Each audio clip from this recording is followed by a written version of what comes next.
Buenas tardes a todas y todas. Hoy somos todas de Afín, me parece. Bienvenidos una vez más al ciclo de seminarios Afín y gracias a todas y a todos por asistir. Como sabéis, este ciclo de seminarios cuenta con toda una diversidad de voces de profesionales y de académicos de distintas ramas alrededor de la salud, la reproducción, las infancias, el género, la sexualidad y entre otros temas relacionados. Antes de presentar a las ponentes de hoy, me gustaría recordar que al finalizar la sesión tendremos un espacio de intercambio de preguntas y debate de unos 30 minutos y que pasaré por el chat ahora una encuesta de satisfacción, ¿vale? Para quienes no hayan rellenado de anteriores seminarios o que no sepan o que no hayan estado, que tenemos este nuevo funcionamiento, ¿vale? Para valorar el seminario. Algo que también nos ayudará a mejorar los futuros eventos. Am, Dicho esto, voy a presentar el seminario de hoy que se impartirá por la doctora Laura San Miquel, junto con la autoría del doctor Joan Pujol y la doctora Marisela Montenegro. Laura San Miquel Molinero es graduada en Psicología, máster en Investigación e Intervención Psicosocial y doctora en Persona y Sociedad en el Mundo Contemporáneo de la Universidad Autónoma de Barcelona. Su tesis versa sobre los procesos de transición que rodean el advenimiento de una discapacidad desde la perspectiva de los estudios críticos de la discapacidad y las teorías de la liminalidad. Joan Pujol es psicólogo social y profesor titular de la Universidad Autónoma de Barcelona. Su trabajo desarrolla una perspectiva gubernamental en el análisis de los fenómenos sociales, abordando temáticas como las técnicas de reproducción asistida, la anorexia, la transexualidad, cultura rave o masculinidad. Y Marisela Montenegro es licenciada en Psicología por la Universidad Central de Venezuela y doctora en Psicología Social por la Universidad Autónoma de Barcelona y es profesora del Departamento de Psicología Social de la UAP y está interesada por el análisis crítico de los procesos de intervención social, los movimientos sociales y la memoria colectiva desde perspectivas feministas y poscoloniales. Así que sin más preámbulo, Laura, que hoy presentas tú Ujú. a Juan Bueno, Volguis. pues muchas gracias, Vanessa, por esta presentación y antes de empezar, agradeceros muchísimo a todas estar aquí, que sabemos que no es fácil conseguir tanto quórum en los seminarios y bueno, me hace mucha ilusión que hayáis encontrado el tiempo para estar. Y bueno, sin más, voy a empezar a compartir pantalla para que veamos lo que os hemos preparado para hoy. Pues, como os decía, hoy os traemos este seminario que hemos denominado Explorando las barreras y facilitadores experimentados por las mujeres, eh, en realidad las mujeres discapacitadas, tendría que poner aquí, en espacios de salud reproductiva, y que es un seminario que está basado en un artículo que actualmente ya hemos presentado a la revista Disability and Health Journal y que actualmente está en revisión. Así que cualquier comentario que nos queráis hacer sobre el contenido, seguro que nos irá muy bien para afrontar la primera ronda de revisiones que esperamos que llegue bien pronto y, bueno, eso agradeceros de nuevo que estéis aquí. Sin más preámbulo, voy a contextualizar brevemente la presentación de hoy, que parte del proyecto Repromov, del que hace un momento hablaba justamente Marcin, donde desde el grupo de recolección de datos número 9 nos centramos sobre todo en lo que son las trayectorias reproductivas de hombres y mujeres, finalmente han sido más mujeres que hombres discapacitados en todas sus fases, ¿no? Es decir, el deseo, la decisión, la preparación para la maternidad o la maternidad o la paternidad y el desarrollo de este proyecto reproductivo, ¿no? Y para explorar esta cuestión nos estamos centrando en algo que también ha mencionado antes Vanessa, que son el marco teórico de los estudios críticos de la discapacidad. No voy a detenerme mucho en eso para poder entrar en materia, pero sí que me gustaría situar los estudios críticos de la discapacidad en el marco pues, de un esfuerzo académico que surgió a partir de los años 70 del siglo pasado para problematizar las concepciones más habituales que solemos tener de la discapacidad, que son básicamente lo que conocemos como modelos individuales de la discapacidad, ¿no? Esta idea de que la discapacidad es un problema del individuo, ¿no? Pues para problematizar todo eso, primeramente surgieron lo que son los estudios de la discapacidad y en particular los modelos sociales y posteriormente la crítica a los modelos sociales iniciales dio lugar a los llamados estudios críticos de la discapacidad, que es el marco que emplearemos hoy. Entonces, ¿qué nos dicen los estudios críticos de la discapacidad? Nos dicen muchas cosas, pero lo podríamos resumir en este esquema que ya siempre lo presento, pero me gusta insistir en ello porque, bueno, contiene algunos conceptos que a veces cuesta o son difíciles de diferenciar si no estás muy metida en el tema, ¿no? Y lo que nos vienen a decir los estudios de la discapacidad, que son una expresión particular de los estudios críticos de la discapacidad, es que, por un lado, los modelos anteriores se habían preocupado exclusivamente de problematizar lo que llamaban el discapacitismo, ¿no? ¿Y qué es el discapacitismo? Pues como veis aquí en pantalla es esa forma de opresión que se impone socialmente a los cuerpos discapacitados o a los cuerpos biológicamente deficientes, ¿no? Si hacemos el paralelismo con el sexo-género, en el caso del feminismo, la deficiencia biológica sería como el sexo y el discapacitismo sería como el género en el caso de la discapacidad, ¿no? Este sería un poco el paralelismo, ¿no? Pues bien. Como os decía, estos modelos sociales que surgieron a partir de los años 70 se encargaban de problematizar este discapacitismo estructural, ¿no? Estas formas de opresión estructurales, materiales, que tomaban forma de barreras económicas, barreras físicas, arquitectónicas, lo que todo el mundo piensa, ¿no? Cuando piensa en una barrera a la accesibilidad, solemos pensar pues en esas barreras más materiales, ¿no? Lo que pasa es que ya en los años 90, desde el entorno del propio modelo social, surgió lo que se llama el modelo social relacional, que de hecho es en realidad el marco teórico, aunque un poco ampliado con otros conceptos que veréis aquí en pantalla, pero este modelo social relacional es en realidad lo que hemos intentado aplicar al análisis de las trayectorias reproductivas de las mujeres, sobre todo que hemos entrevistado, ¿no? ¿Y qué nos dice este modelo social relacional? Nos dice que el discapacitismo en esta vertiente tan estructural, tan material, es muy necesario problematizarlo y está muy bien, pero no nos podemos quedar ahí. Tenemos que problematizar también otra forma de discapacitismo que suele quedar invisibilizada, ¿no? Que no se suele ver tan fácilmente como unas escaleras, por ejemplo, que impiden el acceso de los cuerpos discapacitados, pero que igualmente tiene un papel fundamental en el impedimento de que determinados cuerpos pues ocupen los espacios mainstream, ¿no? Y es aquí donde estaríamos hablando de este discapacitismo afectivo o psicoemocional, ¿no? Y aquí veis en pantalla que pone directo o indirecto porque las autoras que trabajaron en esto a finales de los 90, principios de los 2000, propusieron que, por un lado, este discapacitismo psicoemocional serían todas aquellas formas de opresión que actúan sobre las subjetividades, ¿no? Actúan eh, de algún modo mermando el bienestar psíquico de las personas consideradas discapacitadas a través de todo aquello que sitúa a estas personas como fuera del lugar en los espacios mainstream, ¿no?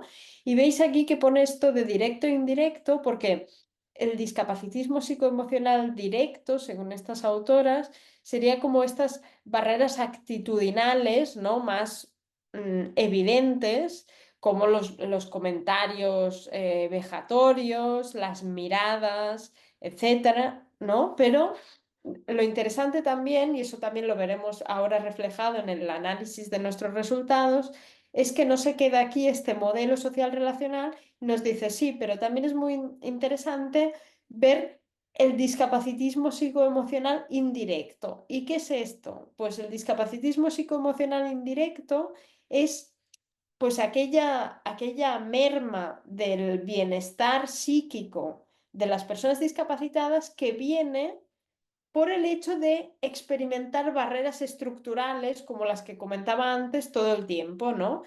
Sencillamente, poniendo un ejemplo muy sencillo, si tú llegas a un sitio pues lleno de escaleras, lleno de barreras arquitectónicas que te impiden acceder, estas barreras arquitectónicas, aparte de no dejarte acceder, te están dando el mensaje de que no se te espera en ese espacio, que en el fondo no eres bienvenida allí, ¿no? Y eso también tiene un impacto emocional, ¿no? Y es por eso que veis aquí, abajo del esquema, la idea del trabajo emocional.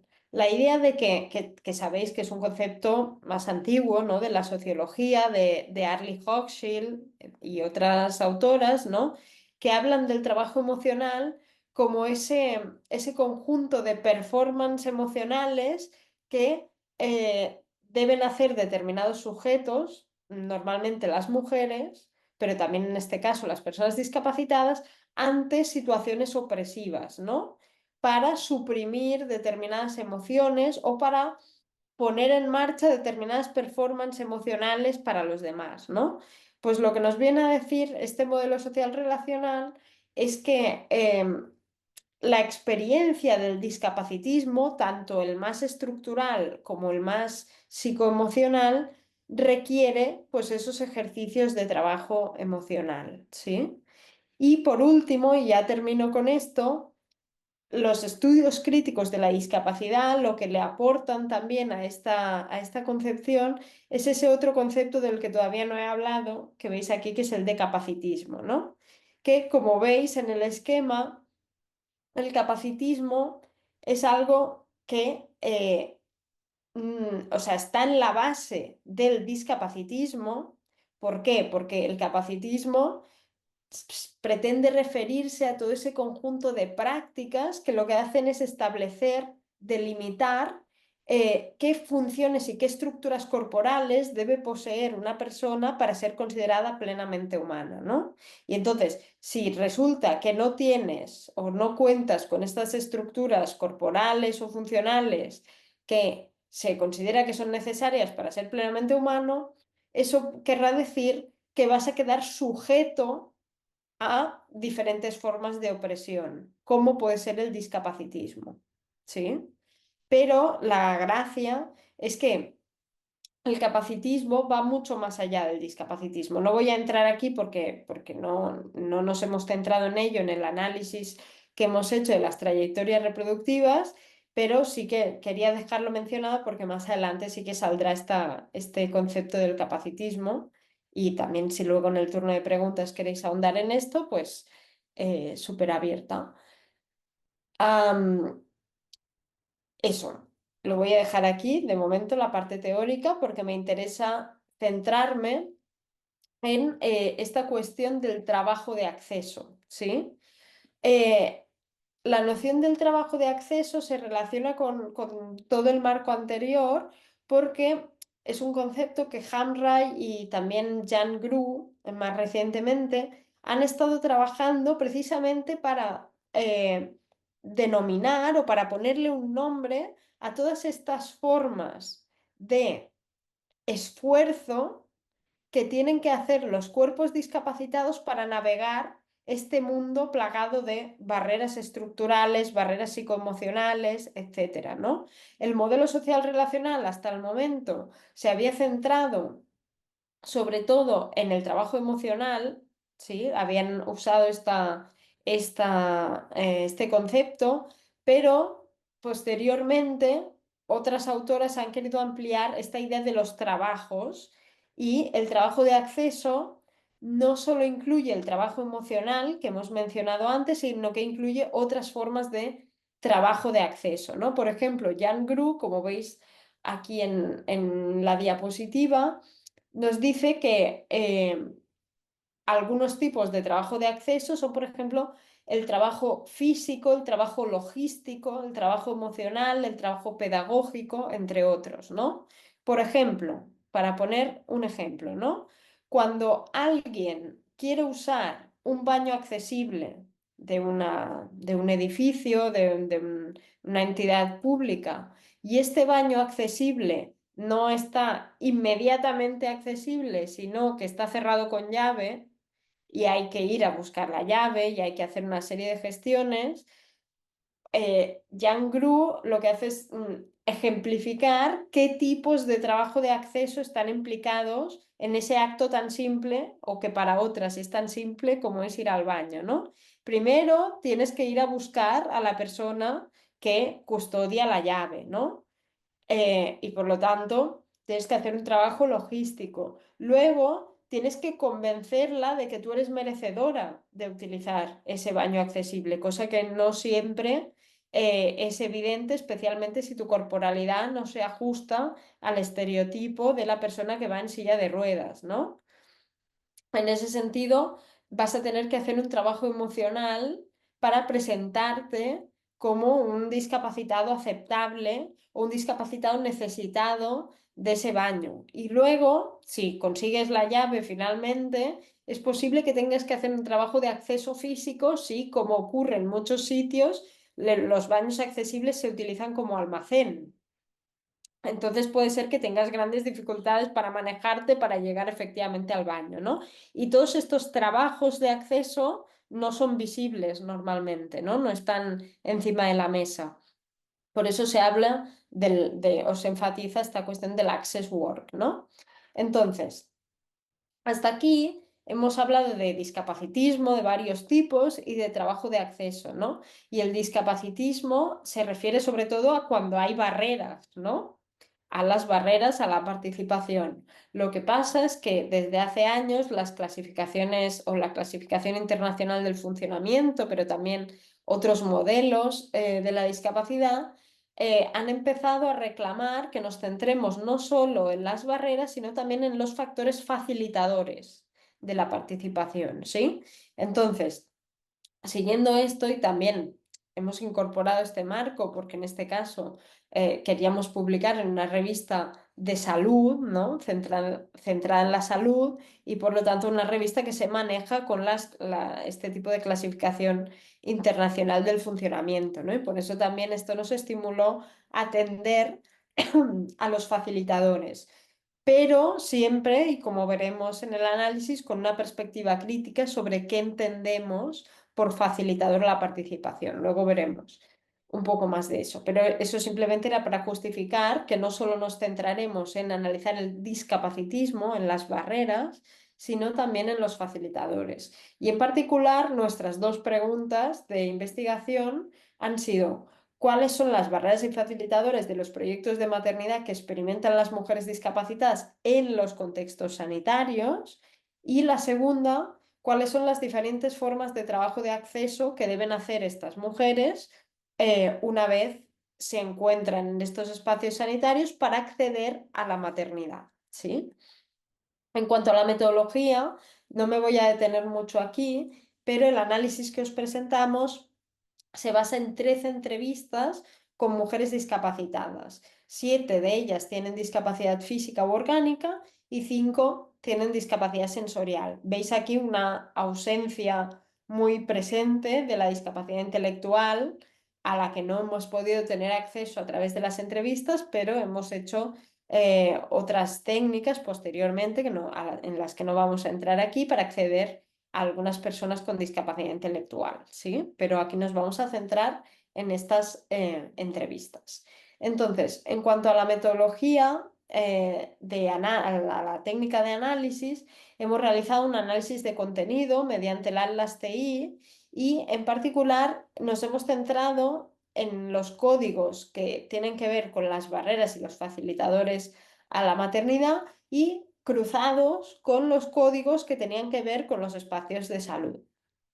Entonces, si entramos ya en los resultados, os presento aquí un esquema que hizo Joan y que quedó muy chulo, que lo que viene a representar es cómo podemos clasificar estas barreras y facilitadores que encontramos en el análisis en base a las categorías del modelo social relacional del que os hablaba antes, ¿sí? Y por lo tanto, podemos hablar de dos grandes dimensiones, que una de ellas sería la dimensión estructural, que serían aquellas barreras al hacer, a la acción, y por otro lado tendríamos la dimensión psicoemocional, que serían aquellas barreras al ser, barreras a la identidad, ¿sí? A qué posiciones de sujeto podemos ocupar, ¿sí? Y dentro de las barreras estructurales podemos definir dos subdimensiones. Una que es la subdimensión física, las barreras y facilitadores físicos, y otra que es las barreras y facilitadores comunicativos en la comunicación. Y por otro lado, en la dimensión psicoemocional podemos distinguir, por un lado, la subdimensión actitudinal, ¿sí? Esos ejemplos que os ponía de las miradas, los comentarios, etcétera.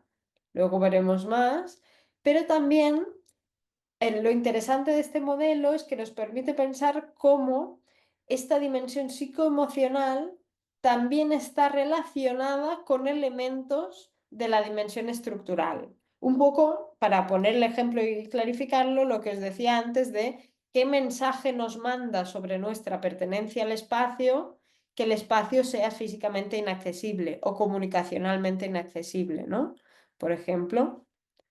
Bien. Ahora vamos a ver algunos ejemplos de los resultados, ¿no? De todas estas dimensiones, vamos a ver qué hemos encontrado en cada una de ellas, ¿no? Por ejemplo, si nos centramos ahora en la dimensión estructural y la subdimensión física, tenemos este fragmento de Irene, ¿no? Que nos cuenta, bueno, una vez fui con una ginecóloga y la camilla no estaba adaptada. Yo me levanté y me subí y la propia ginecóloga con un miedo, te vas a caer, ¿cómo puedes? Y tal. Me estaba tratando como a una niña pequeña. Era, mira, mira, esto no está adaptado, entonces yo subo como puedo.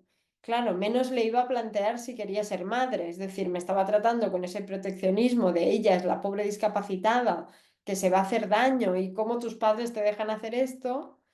Y claro, sí que a mí me viene ese miedo, ¿no? Que me van a decir, tú estás loca, tú vas a ser madre ahora con una discapacidad física y tal y como estás físicamente tú. Entonces, aquí vemos que el entorno inaccesible, el hecho de que la consulta ginecológica tenga una camilla inaccesible, supone un trabajo de acceso físico, ¿no? Pero que no nos podemos quedar ahí, sino que a la vez vemos en esta cita como este entorno inaccesible constituye a Irene como un sujeto incapaz, ¿no? Y como un sujeto vulnerable a los ojos de la profesional, ¿no? Que además esta profesional, lejos de reconocer esta camilla inaccesible como lo que es, como una camilla inaccesible, lo que hace es tomar esta situación como una justificación para ese trato, perdonad, infantilizador, ¿no? Y que además enfatiza el riesgo que esa corporalidad de Irene podría suponer para una potencial maternidad, ¿no? Y tal como lo expresa ella, ¿no? Donde incluso en esa situación plantear un deseo de maternidad se sitúa en el terreno de la locura, ¿no? Y por otra parte, ya dejando a un lado por un momento esta cita, otra cuestión interesante es que, si os fijáis, todo el rato queríamos ver las barreras y los facilitadores, ¿no? Pues en las entrevistas nos dimos cuenta de que cuando analizamos esta subdimensión física, no aparecían, las personas no mencionaban facilitadores físicos en ningún caso. Luego vamos a hablar un poco más de por qué creemos que esto ocurrió así, ¿no? Vale, siguiendo con la dimensión estructural, vamos ahora a ver qué barreras mencionaban las personas entrevistadas, las mujeres entrevistadas, en la subdimensión comunicacional, ¿no? Aquí, por ejemplo, tendríamos a Astrid, que es una mujer ciega que explica de la siguiente manera su visita a su primera ecografía durante su embarazo, ¿no? Y entonces ella dice, y entonces yo recuerdo perfectamente que le dije a la chica que hacía la ecografía, oye, perdona, digo, es que soy ciega, no sé ni lo que estás haciendo, digo, ¿me puedes ir contando, por favor? Y va y me suelta la tía con toda su esto, es que yo trabajo en silencio, ¿no? Luego tenemos otra cita de Patricia, que es una mujer con parálisis cerebral y dificultades en el habla, y que por lo tanto en la entrevista contábamos con la ayuda de su marido para interpretar pues lo que ella iba diciendo. Y en este caso él contaba, y en el hospital por cierto, Patricia se quedó embarazada y contaba, en el hospital ese doctor no hablaba con ella. Ella estaba hablando conmigo, lo que realmente la molestó a Patricia, como si fuera una idiota. Nos bajaron y no me dejaron entrar. La sedaron, porque además está contando un momento en el que parecía que iba a romper aguas, etcétera, iba a parir, y por eso cuenta, y la sedaron y hasta que se quedó dormida, lo que vio fue gente tocándole el cuerpo, manipulándola, ignorándola por completo como persona, ¿no? Entonces, aquí vemos que ambos fragmentos lo que transmiten es esta barrera comunicativa, ¿no? En el caso de Patricia, ignorar absolutamente a la paciente discapacitada y en el caso de Astrid, no tanto ignorarla a ella, sino sus necesidades de comunicación. ¿Por qué? Porque la profesional en este caso está priorizando su forma habitual de trabajar, que es trabajar en silencio, por encima de pues la necesidad de Astrid en este caso. Luego vemos que estas barreras estructurales tienen un trasfondo psicoemocional, tienen esa dimensión que decíamos antes relacionada con lo psicoemocional, ¿no? Por ejemplo, Astrid, en relación con este fragmento que comentábamos ahora de la persona que le estaba realizando la ecografía sin comentarle nada, ella decía, no sabía si llorar, bueno, en ese momento lloré, porque eso fue lo que me salió. Entonces, media hora después la hubiera tirado en los pelos. El momento del parto fue algo que me asustó mucho por lo que había pasado durante las ecografías. Claro, en esas situaciones incómodas que me habían pasado en el hospital donde yo iba a dar a luz, ¿no? Luego también el marido de Patricia cuenta pues ante esta situación que comentábamos antes de ignorar absolutamente a Patricia, él comenta, y a partir de ahí hubo mucho sufrimiento para ella y fue bastante traumático y aterrador, ¿no? El parto. Y luego también teníamos un ejemplo de Rita, que ejemplifica un poco lo mismo que el fragmento de Astrid, ¿no? Que está hablando del hecho este de que los médicos no te hablen directamente. Y ella dice, es algo que yo ya lo tengo lamentablemente asumido porque al final te vas a cabrear y no quiero estar cabreada con todo el mundo todo el día, ¿no? Lo que más me preocupa es eso, que aunque tengo la perspectiva de ignorar lo que piensan los demás, sé que en determinadas circunstancias termina siendo difícil hacerlo, ¿sí? Entonces aquí vemos cómo la barrera comunicativa obliga a estas participantes a hacer un trabajo emocional para gestionar ya sea el miedo, la impotencia, la rabia, ¿no? De sufrir estas situaciones de discriminación y también incluso no solo la situación discapacitante en sí, sino la anticipación de que en el futuro puedan ocurrir otras situaciones de discriminación, ¿sí? Entonces, si os acordáis que antes habíamos dicho que en la dimensión física no habíamos encontrado que las personas mencionaran los facilitadores, esto sí que ocurrió en el caso de la subdimensión comunicacional. Es decir, algunas participantes sí que mencionaban cuestiones relacionadas con la comunicación y la información recibida por parte de los profesionales que les habían facilitado las cosas, ¿sí? Por ejemplo, Gloria nos decía, si hubiera encontrado un profesional que me hubiera dicho, mira, te va a pasar todo esto, pero hoy en día tu embarazo es posible y lo tenemos controlado, lo podemos hacer de esta manera, tal vez hubiera dicho, bueno, no descarto la maternidad, ¿no? Aquí está mencionando Gloria algo que hubiera facilitado hipotéticamente su maternidad, ¿no? Luego, Carla nos dice, bueno, siempre es bueno tener un poco más de información, no para ti como madre, sino para entender a otras madres, a otros niños, ¿no? Porque al final, cuanto más información tenga la sociedad, se está refiriendo a la discapacidad, mejor, ¿no?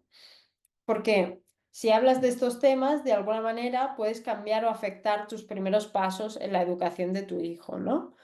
También por otra parte, tenemos a Sara, que es otra mujer ciega, que explica cómo vivió el hecho de que cuando nació su hija, esta tuvo que pasar por un tratamiento muy intensivo en el hospital y ella la quería acompañar al tratamiento, ¿no? Y ella dice, me resultaba difícil controlar el entorno en una habitación tan grande y además no quería estorbar porque no se podía correr el riesgo de sufrir un accidente. Así que les pedimos a los profesionales que nos dejaran estar los dos, mi pareja y yo, y nos dejaron. Les aseguré a las personas que estaban a cargo que, bueno, que yo no sería una molestia y que solo iría agarradita a la cuna que me habían dejado hacerlo, ¿no? Llevar a mi hija al tratamiento, se refiere. Y sí, lo entendieron perfectamente y lo hicieron muy bien, ¿no? Entonces, en estos fragmentos vemos que por un lado, sobre todo los dos primeros, se refieren a esta idea de que una mayor formación y una mayor información por parte de los profesionales les hubiera facilitado la vida, ¿no? Y por otra parte, vemos en este último fragmento algo que queremos comentar. Luego es esta cuestión de la flexibilidad, ¿no? La flexibilidad en la aplicación de las normas, esta cosa de, bueno, en teoría solo puede entrar una persona, pero vamos a dejar entrar a tu pareja también y que te acompañe para que tú puedas acompañar o que podáis acompañar los dos a vuestra hija, ¿no? Esta flexibilidad aparece como un facilitador, ¿no? Del acceso sensorial a los espacios de salud. Voy a ir un poco más rápido. Pasamos ahora a la dimensión psicoemocional, ¿no? Relacionada con lo estructural.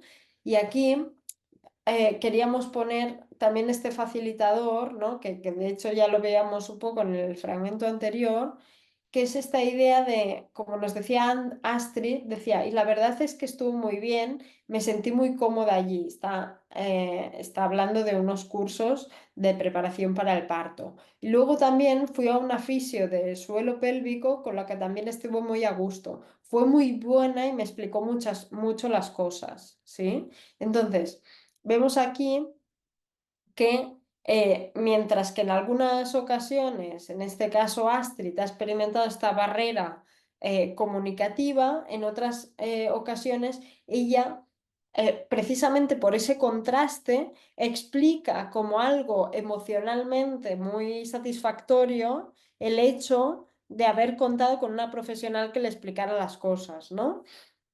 Y es en ese sentido que, si bien esta flexibilidad, esta idea de que te expliquen especialmente bien las cosas se considera como un aspecto positivo, ¿no? Y que por lo tanto genera un facilitador emocional, es verdad que las adaptaciones que se proponen se basan en un enfoque muy individualizado, ¿no? De que tú tengas que ir a solicitar la adaptación, que te den permiso o no, ¿sí? Por lo tanto, vemos aquí un trabajo logístico de acceso muy importante que recae sobre las personas discapacitadas, ¿no? Y que incluso cuando, como decíamos, cuando sale bien, esta manifestación de sorpresa ante que haya salido bien pone de manifiesto que en el fondo hay un problema, ¿no? Bien.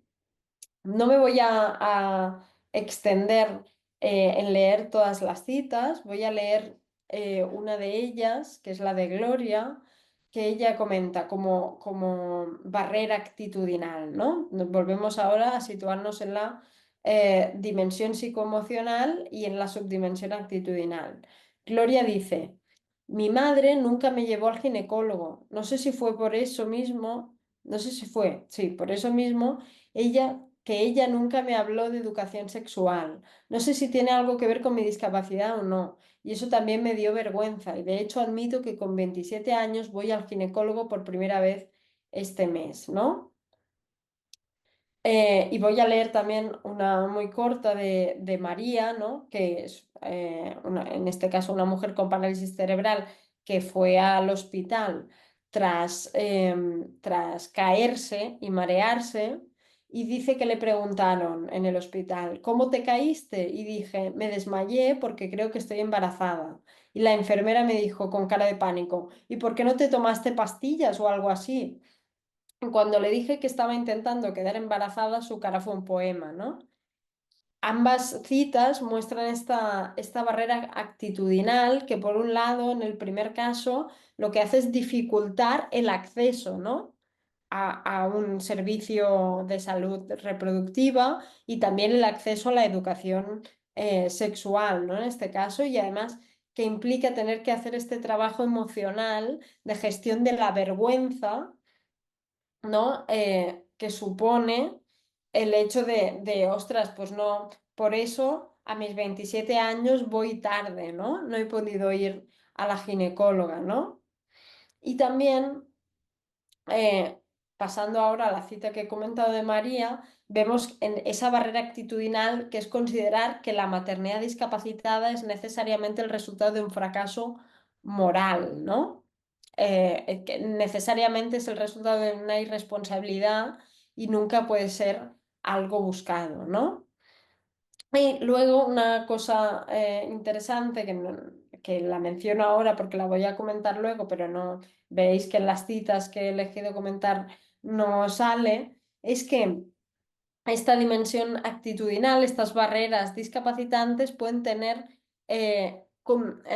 consecuencias materiales, financieras. ¿Por qué? Porque cuando las mujeres se encontraban este tipo de barreras en el sistema público, esto las obligaba a acceder a la salud reproductiva a través del sistema privado con personas selectas, seleccionadas, con las que sabían de antemano que no iban a experimentar estas barreras, ¿no? Por lo tanto, vemos que una cosa tan intangible, tan invisible como lo actitudinal puede tener luego consecuencias materiales, financieras, ¿sí?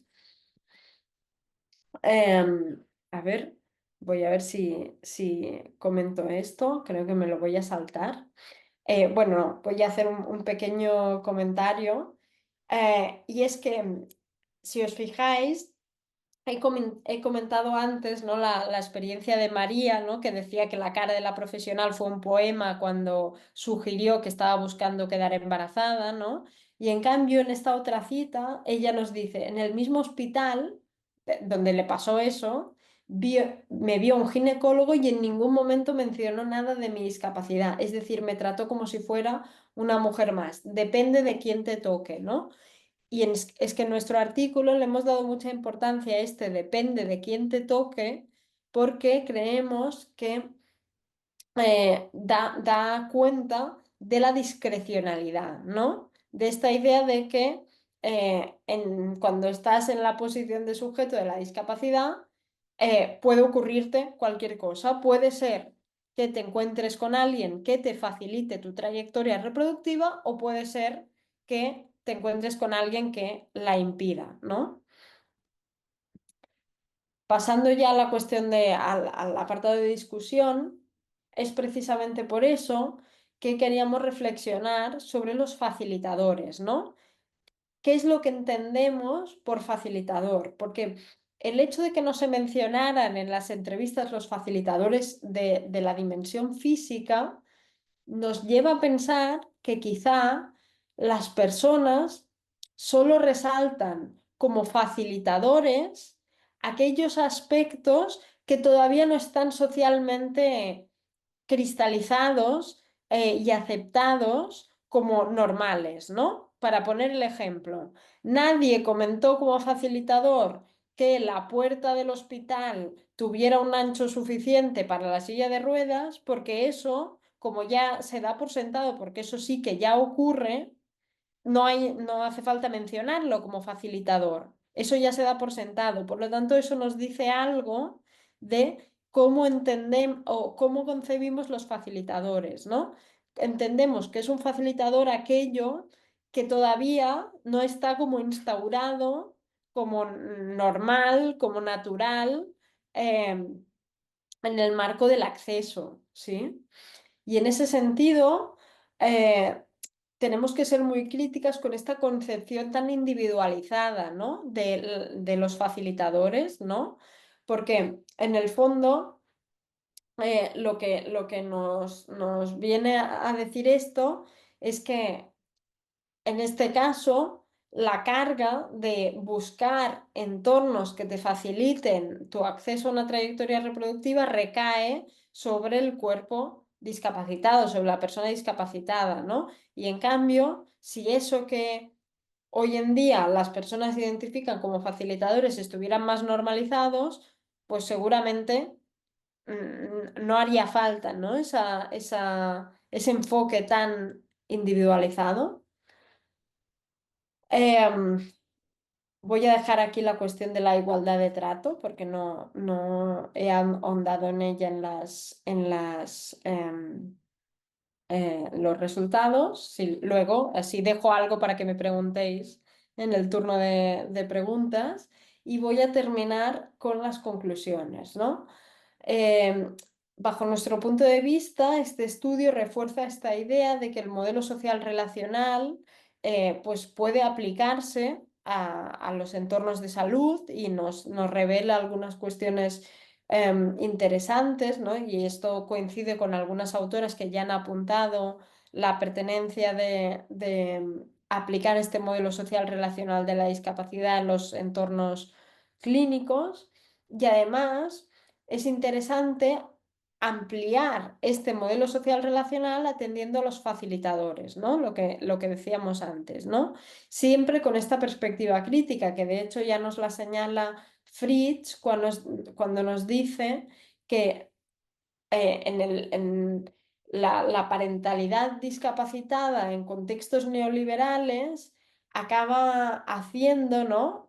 Como dice aquí en la cita, deja a los padres dependientes de las soluciones basadas en el mercado para lograr celebrar una maternidad intensiva, ¿sí?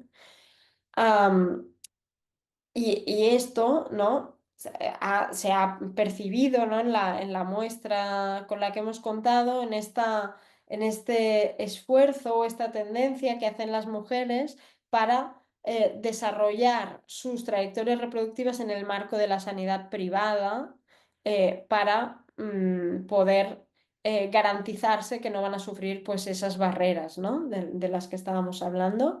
Y luego, para terminar ya, lo último, tenemos esta discusión que, bueno, la hemos puesto en la conclusión del paper, pero ahora también no sé si querrá intervenir Joan, con una discusión conceptual que tenemos y es esa diferencia entre la discrecionalidad y la flexibilidad, ¿no? Em, Porque lo que nos hemos dado cuenta, ¿no? Con esta idea de que este depende de quién te encuentres, ¿no? Nos da cuenta de que, claro, algunas personas entrevistadas manifestaban como facilitador o interpretaban como facilitador que los entornos sanitarios sean flexibles, ¿no? En su forma de aplicar las normas y les permitan algunas, entre comillas, desviaciones, ¿no? Como por ejemplo dejarles entrar con un acompañante, etcétera, ¿no? Y eso podría ser entendido como flexibilidad, ¿no? A la hora de aplicar las normas. Pero otra cosa muy distinta, que tenemos que acabar de discutir cuán distinta es, pero desde mi punto de vista sí es distinto, es la discrecionalidad, que es esta idea de que cada profesional puede elegir, tiene el poder, la potestad de elegir si es flexible o no es flexible con una persona en concreto, ¿no? Y desde nuestro punto de vista es verdad que la flexibilidad tendría que ser una medida que se aplique donde el principio de accesibilidad universal falle, ¿no? Porque en principio la forma de funcionar tendría que ser universalmente accesible de manera que no sea falta, que no haga falta ser flexible, ¿no? Pero como sabemos que la accesibilidad universal es un ideal muy difícil de conseguir, pues claro, habrá que ser flexible en aquellas situaciones en las que la accesibilidad universal no llegue, ¿no? Pero otra cosa muy distinta es si habrá que ser discrecional o no. Y un poco la idea que queríamos o que estábamos barajando con este paper es que lo que no tendría que ser es que los profesionales pudieran ser discrecionales sobre si son flexibles o no. ¿Sí? Es decir, que la flexibilidad debería estar institucionalizada como norma en los entornos sanitarios para suplir aquellas situaciones en las que la accesibilidad universal no llegue. Y ahora sí, lo dejo aquí. Aquí tenéis nuestros mails de contacto. Os agradezco muchísimo la atención y el haber estado aquí. Quedo pues pendiente de vuestras preguntas, comentarios, lo que consideréis. Muchísimas gracias. A ver, si puedo. Muchísimas gracias, Laura, por la presentación. Me ha parecido muy interesante, además que he encontrado muchas relaciones, analogías con las mujeres con Ujú. endometriosis. Bueno, Ajá, ya si después tengo un espacio voy a intervenir, porque tengo ahí algunas reflexiones. claro, claro. Así que voy a dar ahora paso para las compañeras que quieran participar. En primer lugar voy a dar paso a Joan, que es el autor. Le voy a dar palabra. Bueno, solo para un par de cosas, ¿no? Primero que el gráfico, no es que había hecho yo, era el análisis era del DSTI, y el DSTI lo que hace con las categorías, te hace como unos gráficos que de alguna manera relacionan categorías, ¿no? Te pones esas categorías y ese gráfico era como el resultado del DSTI que aplicamos, ¿no? Y luego este debate, yo creo que este debate, os traslado el debate que hemos tenido porque ha sido interesante. Claro, el tema flexibilidad y discrecionalidad parecen dos caras de la misma moneda, ¿no? Cuando alguien es flexible, otra persona puede decir que es discrecional. Entonces, había todo entonces hemos tenido un debate importante, como comentaba Laura, sobre este tema, ¿no? O sea, cuando somos flexibles y cuando somos discrecionales. Entonces, creo que igual una manera de superar esta dicotomía, ¿no? Que es esta dicotomía, es que igual hay que distinguir entre norma y protocolo. Entonces, normalmente, en los casos que hemos visto, hay como a veces bastante, se aplica muy estrictamente el protocolo, pero se aplica muy laxamente la norma. Entonces, la norma, que es la norma de accesibilidad, ¿no? Que tenía que ser estrictamente aplicada, esa norma no es aplicada. Pero, en cambio, el protocolo es aplicado estrictamente. Entonces, esto también la discusión me sonaba con mi experiencia en el Reino Unido. En el Reino Unido, las normas, ¿no? Se aplican estrictamente, pero los protocolos, cuando yo estaba, que ahora creo que veo, eran con más laxos, ¿no? Y creo que en el contexto sanitario aquí, los protocolos se aplican estrictamente, ¿no? Pero las normas son laxas, ¿no? Entonces yo creo que ese debate, ¿no? O sea que, claro, cuando alguien es flexible para defender tu derecho, ¿no? Está haciendo una aplicación estricta de la norma, aunque una aplicación laxa del protocolo, pero el protocolo está por debajo de la norma, como si dijéramos, ¿no? Entonces, como tuvimos este debate, es un debate que hemos tenido, pero claro, a veces si no, promover que la flexibilidad, ¿no? Sea o sea, que la flexibilidad sea un valor, claro, si nos quedamos en este nivel, flexibilidad y disocialidad son parecidas. En cambio, si decimos que ser flexible es para conseguir la norma, o sea, para conseguir la norma tenemos que ser flexibles, porque si no incumplimos la norma, entonces eso nos solucionaba un poco el problema, ¿no? O sea, estricto en las normas, flexible en los protocolos. Que creo que a veces pasa lo contrario, que somos estrictos en el protocolo, pero flexibles en la norma. Este es un tema que nos ha causado mucho debate y traslado al público el debate que hemos tenido. Gracias. Y gracias por la presentación, que ha sido como excelente. Gracias, Joan.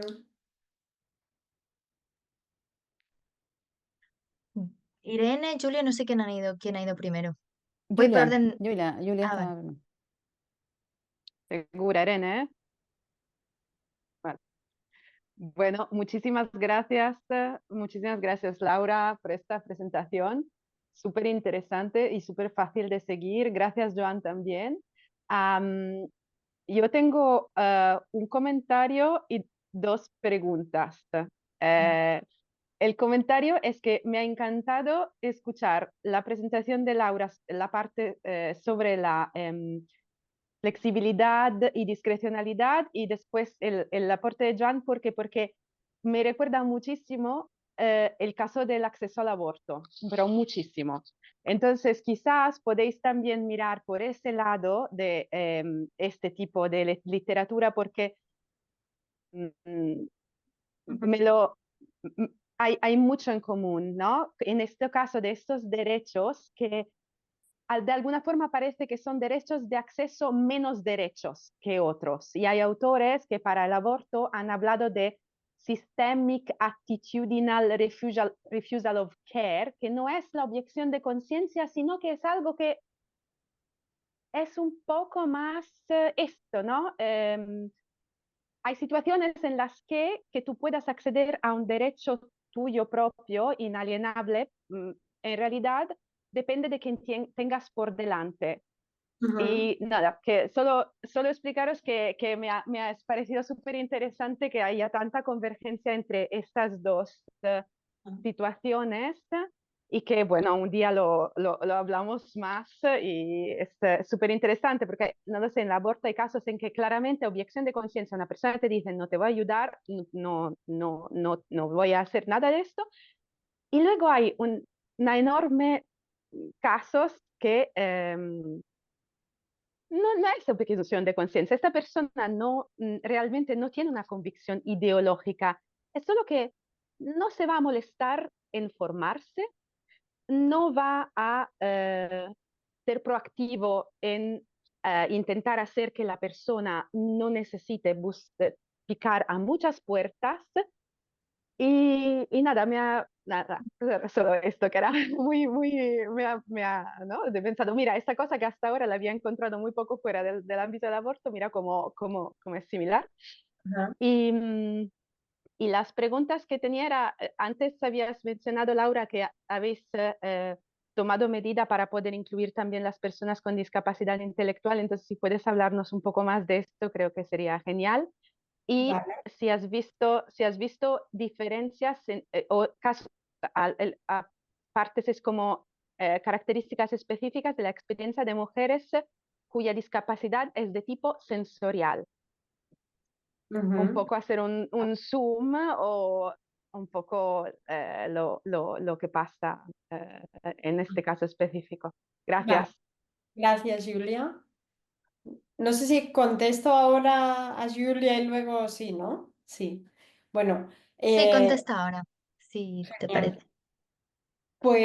Pues bueno, me parece increíble esta convergencia y vamos a hablar más para ver cómo este concepto que has mencionado, que luego te pediré que me lo escribas para poder, a ver si podemos pensar algo, ¿no? También con Joan, con Marisela, de esos dos debates, ¿no? De esos dos ámbitos que son el aborto y la discapacidad.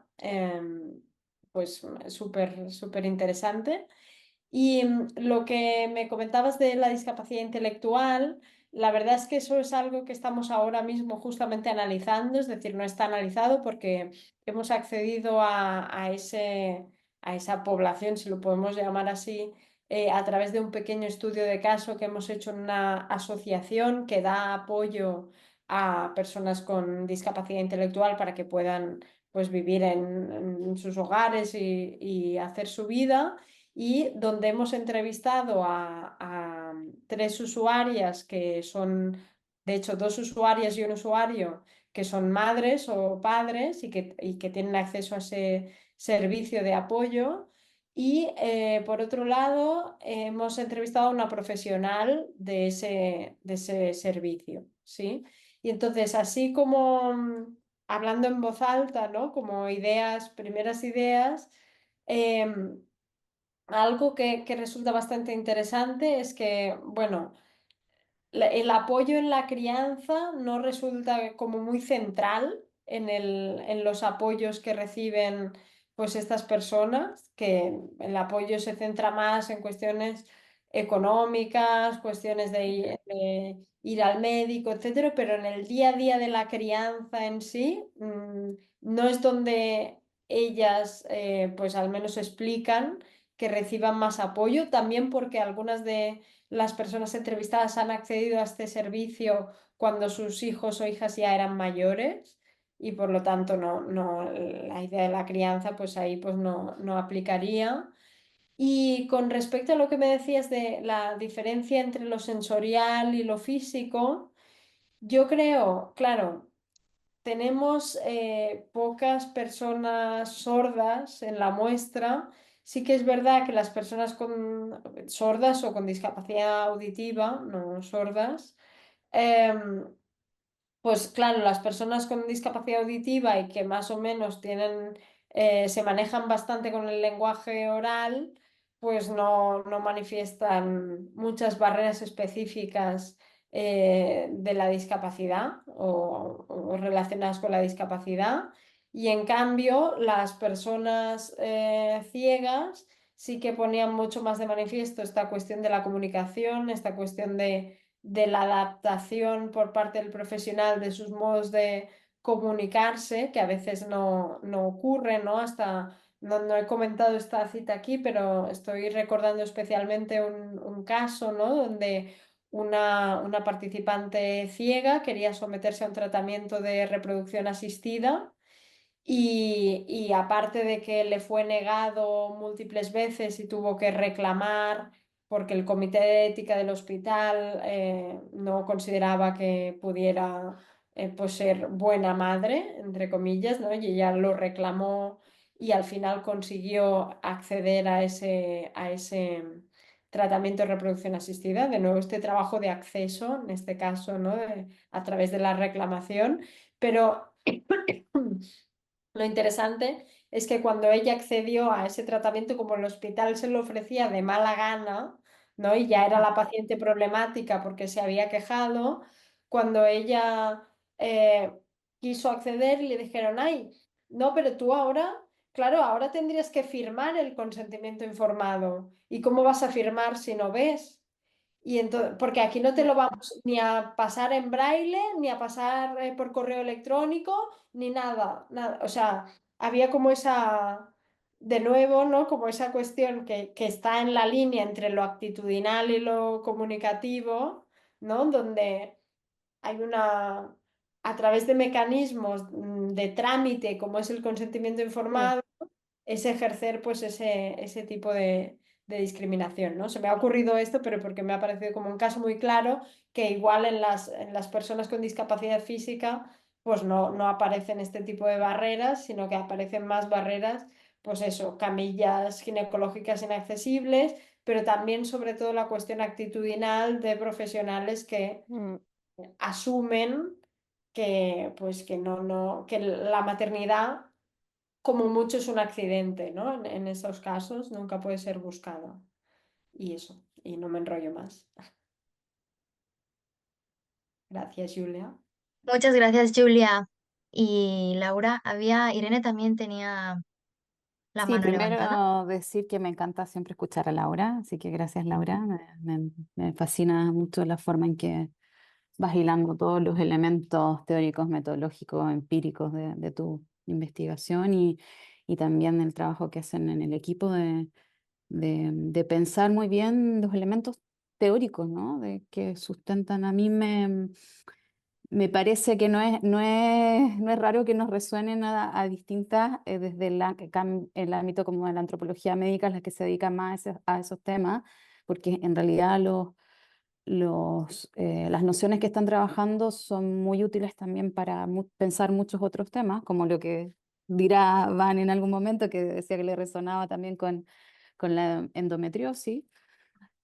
A mí me pasó también lo mismo en un campo muy diferente, porque yo estoy en el campo de la protección de la infancia, pero me pareció muy interesante, no conocía el Access Work como noción teórica, y me parece muy interesante porque inevitablemente lo pensé incluso en el trabajo que hacen las personas adoptadas a veces para acceder a sus derechos a conocer sus orígenes, ¿no? Cuando piden el desarchivo de sus expedientes, todas las barreras innumerables que tienen que ir atravesando, sorteando si es que lo logran, la verdad.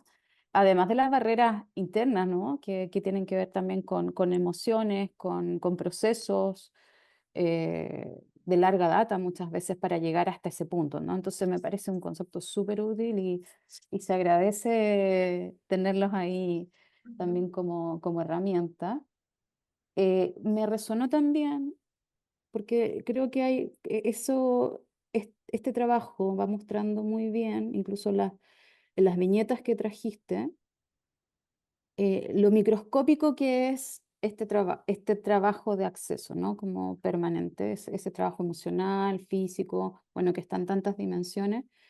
Y también aparece mucho el costo que tiene en el sentido de sufrimiento en múltiples niveles, acumulativo, ¿no? Como que se va acumulando un montón de sufrimiento, desgaste, esfuerzo. Ujú, Y me resonó con el concepto también de microagresiones, que si bien viene como de otro campo viene parte como de estudios en temas de raza, ¿no es cierto?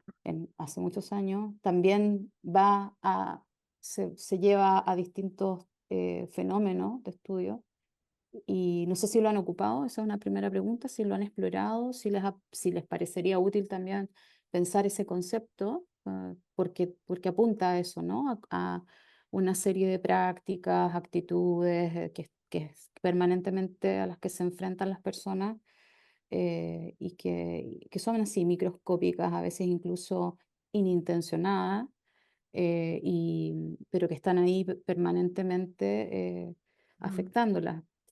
Em, y lo otro es que me quedó dando vueltas mucho, a mí me da vueltas mucho siempre el concepto de facilitadores.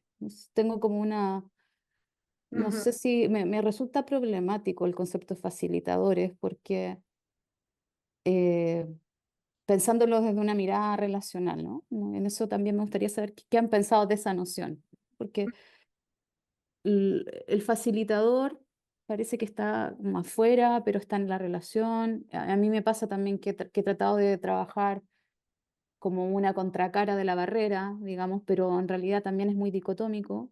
Eh, eh, a veces me parece que la persona también hace un trabajo de acceso al facilitador, entonces en realidad finalmente hay facilitadores, ¿dónde está el facilitador? ¿Cómo opera eso de manera relacional? Digo, porque si no, siempre como que estamos en una matriz muy individualizada, incluso la discrecionalidad o la flexibilidad termina siendo, y me parece interesante esto que apunta Joan de la norma, el protocolo, de todas maneras algo individualizado en el profesional también, como una mirada muy individualizante del profesional, más que de algo que es una cultura distinta, ¿no es cierto?, o de forma de entender eh, la discapacidad. Ujú. Entonces, no sé, me hace mucho ruido y me gustaría eso, como conversarlo más con ustedes, qué vuelta le han dado a esa misma noción. A veces no sé si una estrategia de resistencia, más que un facilitador, ¿dónde está? Me queda como en una Claro, dicotomía muy que anula toda esa interacción que existe entre los elementos. No sé qué piensan y si soy clara un poco en lo sí, que me resuena, ¿no? total. Bueno, pues gracias Irene por el comentario. Y sobre lo que comentabas, lo primero de las microagresiones, nosotras no hemos utilizado ese concepto, pero es verdad que hay otras autoras en el campo de los estudios de la discapacidad en España, como puede ser Eva Moral Cabrero, por si te interesa, que por ejemplo generan una escala de microagresiones capacitistas y se venían a referir, si tú miras esa escala, aunque ellas lo llamaron microagresiones capacitistas, se venían a referir a lo que aquí hemos llamado lo del discapacitismo psicoemocional o afectivo, ¿no? Lo que pasa es que a mí, por un lado, no me gusta que lo llamen capacitistas, porque para mí eso se refiere al discapacitismo, pero yo sé que también eso es una batalla perdida que tengo yo y que no la voy a ganar, pero yo sigo insistiendo en los espacios que puedo en hacer esa distinción entre el discapacitismo y el capacitismo, pero bueno, y aparte, la idea de microagresión. Claro, me parece interesante porque apunta a esos aspectos. Si nos tomamos micro como difícil de ver o que necesitas otra lente para verlo, me parece un buen concepto. Pero hay veces que cuando hablamos de lo micro parece como que le quitamos importancia, ¿no? O como no es tanta violencia o no es tan agresión porque es micro. Y a mí no, esa es la parte de lo micro que me genera cierta resistencia, ¿no? Porque para mí lo más revelador o lo que me atrae más de la noción de discapacitismo afectivo, psicoemocional, por ejemplo, es esa idea de que no es que sea pequeño o no es que sea menor, sino que el problema es que es insidioso porque es como la gota malaya, que es una gota, otra gota, otra gota, otra gota, y eso te va como minando, ¿no? Y es más ese carácter así como constante e insidioso lo que me parece más interesante que más juzgar si eso es grande o es pequeño cuando tenemos asociado grande y pequeño a importante o no importante, ¿no? Bueno, no sé si me he explicado muy bien, pero eso. Y Perdón, ahí como que está más bien, está lo micro más que si es grande, pequeño, está pensado más en lo invisible, que es lo que creo ajá, que tú trabajas muy bien claro. también en la viñeta, que se muestra, se visibiliza, ¿no? Eso Ujú. microscópico que va pasando ahí. Sí. Claro, sí. Y sobre lo que decías de la noción de facilitador, de hecho es una de las principales ideas que queríamos transmitir, ¿no? Que es problemático y de hecho, del mismo modo que es problemático la idea de facilitador, porque es muy individualizante, también en el fondo es problemática la idea de barrera, em, porque le pasa lo mismo. Lo que pasa que estamos más acostumbradas a hablar de barreras y nos resulta menos problemático y en cambio con los facilitadores igual nos genera como más resistencia, ¿no? Pero eso también es una discusión de largo tiempo, ¿no? En los estudios de la discapacidad, que al principio igual desde el modelo social, que el modelo social en sus orígenes era muy entre comillas, radical en el sentido de que iba a la raíz y que encontraba la raíz de la opresión de la discapacidad en el capitalismo, ¿no? Y desde ahí se hablaba de barreras que surgían de la organización capitalista de la actividad, pero lo que pasa es que a medida que el modelo social se fue despolitizando en la medida que fue entrando en las convenciones internacionales, en la ONU, etcétera, porque como eslogan era como muy bueno, ¿no? Esa idea de que es el ambiente el que discapacita y no la propia deficiencia. A medida que esa idea, ese eslogan, que es como tan potente porque es tan sencillo, se fue integrando en esos textos internacionales, la idea de barrera y de facilitador se situó más no en el exterior, sino en lo que decías tú, ¿no? En la interacción, ¿no?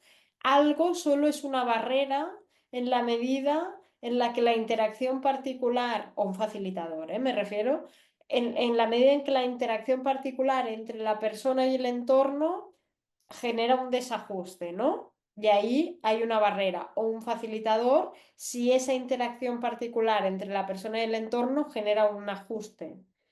Claro, en el fondo se puede mirar así, ¿no? Es verdad, unas escaleras no son una barrera en sí misma, ¿no? Son una barrera cuando interacciona un determinado tipo de cuerpo con ellas y esa interacción no resulta en el funcionamiento, ¿no?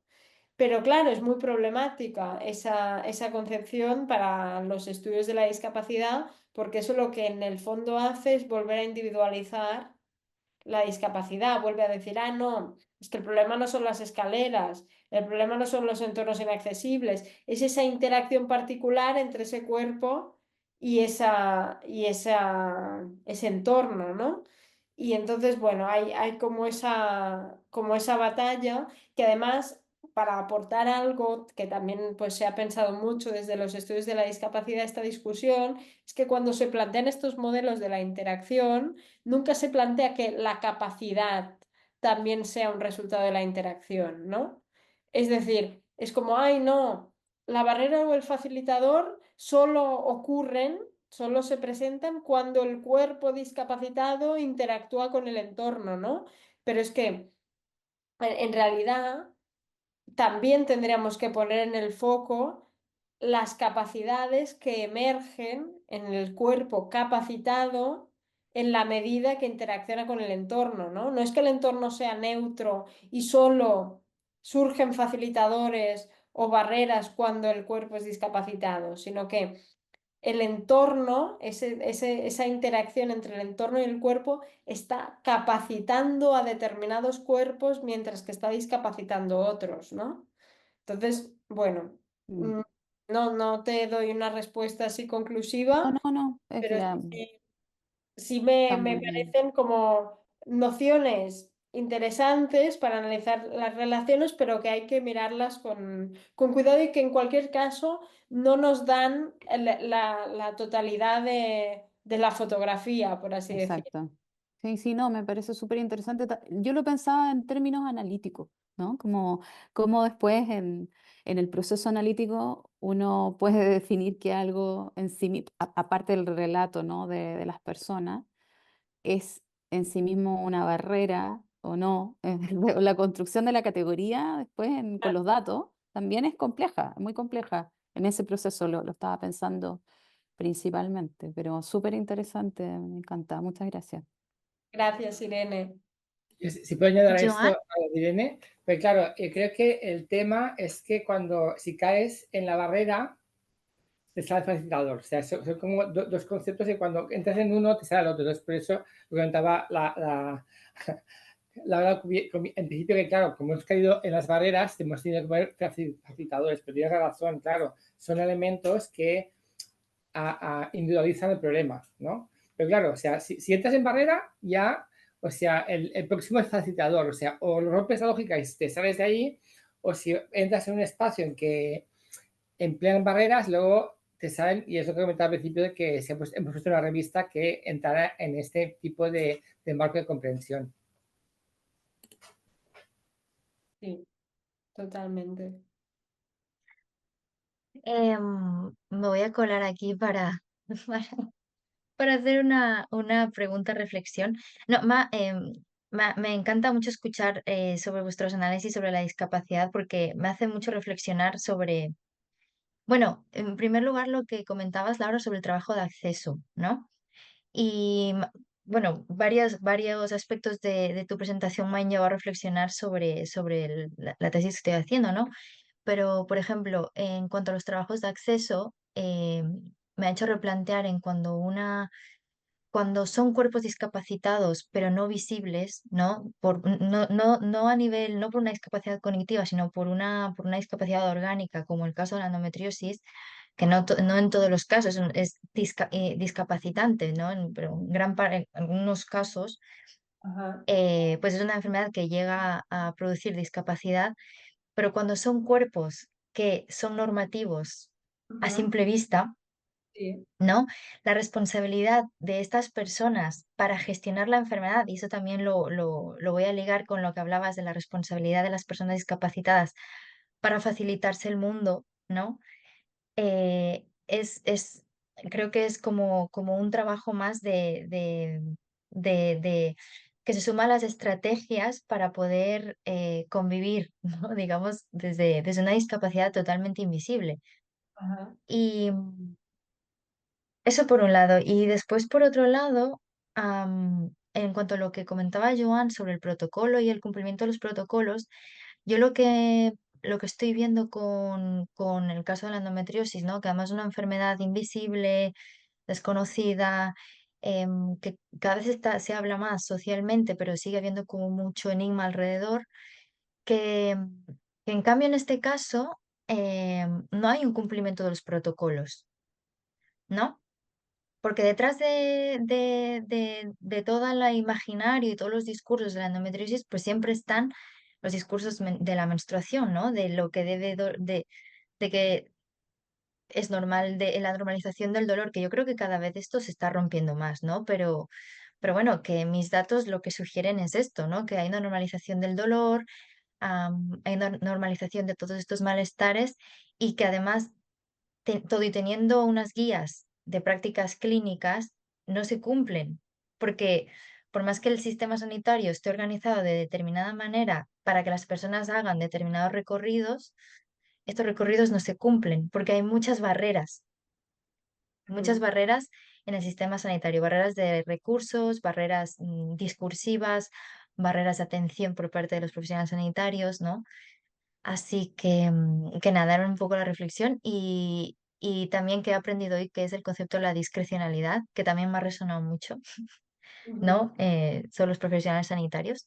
Así que gracias, gracias por esta presentación. Gracias, Vane. Y no sé si, o sea, es una intervención que viene al hilo de lo que tú comentabas, pero que no responde quizá a lo que decías, pero que me ha llamado la atención una cosa que es que, ¿no? Has hablado de la normalización del dolor como el problema que hace que quizá la endometriosis no esté suficientemente diagnosticada, etcétera. Perdón. Y me ha hecho pensar en el contraste entre la estrategia de los activistas de la discapacidad y el activismo, ¿no? O la reivindicación de la realidad de la endometriosis, ¿no? Porque, o sea, a ver si consigo explicar esto. Así como la gente, el activismo de la discapacidad ha pretendido normalizar el dolor, la disfuncionalidad, etcétera, como, y despatologizarla, normalizarla en el sentido de despatologizarla, lo interesante es que en este caso parece como que la reivindicación de la endometriosis sigue como el camino contrario, ¿no? En el fondo, como decir, no, no, es que no es normal sentir dolor en la menstruación. Entonces es interesante, sería Ujú. interesante analizar cómo se cruzan, ¿no? Estos dos movimientos o estas dos reivindicaciones y qué tensiones hay, ¿no? Porque, Sí, bueno, sí, sí. es como una tensión que siempre se da, ¿no? Como de, por un lado, reivindicar que algo va mal y que por lo tanto necesitas un recurso o necesitas algo y a la vez reivindicar que esto que va mal no te hace menos persona, ¿no? Hay como esa tensión, ¿no? Que va como en direcciones opuestas y que puede, eso, que me parecía interesante como Sí, analizar qué estrategias sigue cada movimiento, ¿no? ujú. Eso, gracias. Sí, la verdad, es verdad, muy interesante, ¿eh? Es que al final son reivindicaciones totalmente que tienen miradas contrarias, ¿no? Ujú. Caro, ¿que tienes la mano levantada? Y bueno, Laura, la verdad me encanta escucharte como siempre y bueno, veo que hay un trabajo ahí como muy potente para articular con muchos de los temas que trabajamos en AFIN. De hecho, bueno, no me voy a extender porque ya es un poco tarde, pero también muchas de las cuestiones que aparecieron en el proyecto de pérdidas gestacionales no se vinculan con este trabajo de acceso y todos estos esfuerzos, ¿no? De hecho, en un texto hemos usado esto de los esfuerzos cognitivos, los esfuerzos de planificación, los esfuerzos de, bueno, conseguir la información adecuada, oportuna, pertinente, respetuosa, bueno, en fin. Yo creo que en relación a esto último que estaba planteando, me parece que la diferencia está en la existencia o no de sufrimiento o en la existencia o no de una vulneración de la autonomía y de los derechos fundamentales de las personas. Digo, hay movimientos que pueden reivindicar, ¿no? La diversidad, la diferencia en muchísimas cuestiones funcionales y eso no va a contramano de que otras situaciones pueden provocar sufrimiento o pueden provocar, ¿no?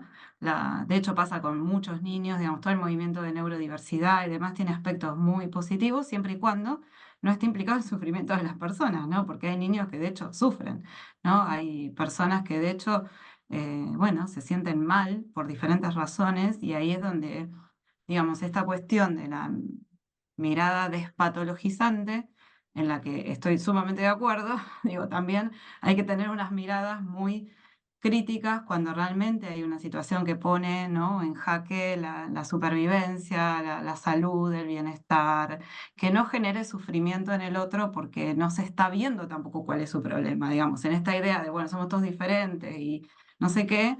Bueno, también hay personas que son diferentes, pero bueno, en ese camino están encontrando muchísimos obstáculos, ¿no? Entonces creo que siempre hay que, ¿no?, tener estas dos como posiciones o estas dos miradas respecto de esto, porque siempre vamos a encontrar casos que, bueno, que no van ni hacia un lado ni hacia otro, ¿no? Sino que requieren un análisis un poco más situado y más, no sé, microanalítico, ¿no?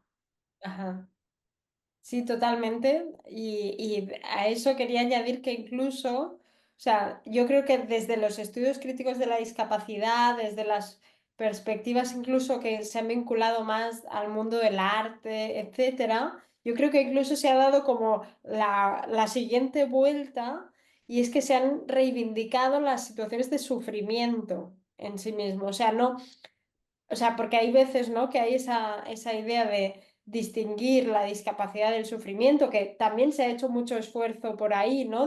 Por ejemplo, históricamente el movimiento de la discapacidad decía mucho eso de no, nosotros no somos enfermos, somos discapacitados, ¿no? Y hacían como una distinción muy fuerte entre enfermedad y discapacidad, pero con los años esto también ha ido cambiando, se ha ido diluyendo y cada vez se ha incorporado más la enfermedad, incluso como valor, ¿no? Hay gente que reivindica la experiencia del dolor. O sea, hay como varias, hay multiplicidad, ¿no? No se puede decir, es que los estudios de la discapacidad reivindican el sufrimiento. No, hay muchas ramas, ¿no? Muchas reivindicaciones, pero bueno, que algunas de ellas han ido incluso como en la línea de decir, no, no, sí, esto ocasiona sufrimiento, pero ¿qué valor nos aporta la experiencia del sufrimiento, ¿no?, en la vida, ¿no? ¿Qué nos dice esto? Que no que nos enseña en un sentido filosófico, sino en un sentido como encarnado, ¿no? ¿Qué valor encarnado tiene esta experiencia? Entonces, me parece interesante como analizar cómo cada movimiento, ¿no? Hablabas tú ahora de las neurodivergencias, cómo han tomado esta tensión, ¿no?, entre la normalización y su reivindicación como sujetos que requieren de determinados recursos sobre la base de que hay un sufrimiento. O sea que súper, Sí, porque súper además el interesante. sufrimiento no es solamente individual, digamos, y bueno, todas estas cosas que tú has mencionado, ¿no? Son estructuras que favorecen el sufrimiento de algunas personas, ¿no? Claro, Favorecen en el mal sentido, ¿no? Quiero decir, generan, ¿no? Generan, reproducen, intensifican. total, sí. Gracias, Caro, también por tu comentario. Bueno, queridas, si os parece, vamos finalizando. Gracias, Laura, por la presentación. Gracias, Joan, también por esta presentación tan interesante. Nos vemos la siguiente semana con el seminario de María José, así que os esperamos. Y también quien no haya rellenado la encuesta, por favor, le animo a que la llene. Y así pues vamos mejorando nuestros seminarios afines. Gracias, Vane, y Pronto os llegarán noticias del seminario en YouTube y en las redes sociales, ¿vale? muchas Muchísimas gracias. gracias, que estén muy bien. Un abrazo. Abrazo. Ya. Chao, chao, chao.